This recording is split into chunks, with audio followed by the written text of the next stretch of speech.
বৈষম্য বিরোধী ছাত্র আন্দোলনের শুরু থেকেই সরব ছিলেন নির্মাতা মোস্তফা সরোয়ার ফারুকী। নানা বৈষম্য নিয়ে সামাজিক যোগাযোগ মাধ্যমে আওয়াজ তুলেছেন এই নির্মাতা। তবে শেখ হাসিনার সরকার পতনের পর সম্প্রতি জামাত শিবিরের বিভিন্ন কার্যক্রম প্রকাশ্যে আসায় নতুন করে আলোচনা সৃষ্টি হয়েছে নেট দুনিয়ায়। এবার এই বিষয়টি নিয়েও কথা বলেছেন ফারুকী।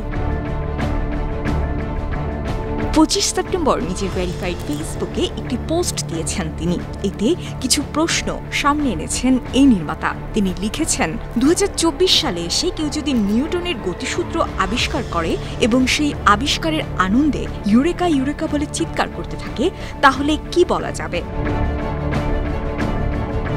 ফারুকী প্রশ্ন করেন, ছাত্র জনতার আন্দোলনে জামাত ছিল না এ কথাটা কে বলেছে, কবে?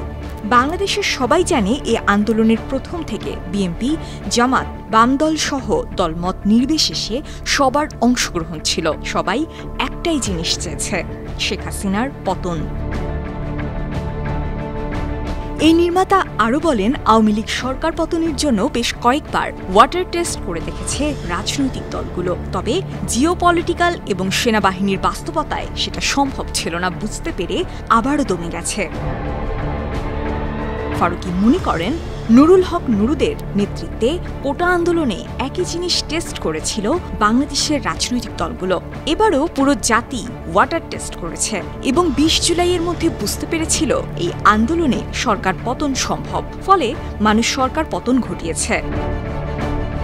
সবশেষ আওয়ামী লীগকে উদ্দেশ্য করে এই নির্মাতা লেখেন, আওয়ামী লীগের উচিত হবে ভাবা কেন সবাই তাদের পতন চেয়েছিল। ক্লিয়ার? বিনোদন ডেস্ক, বান টিভি।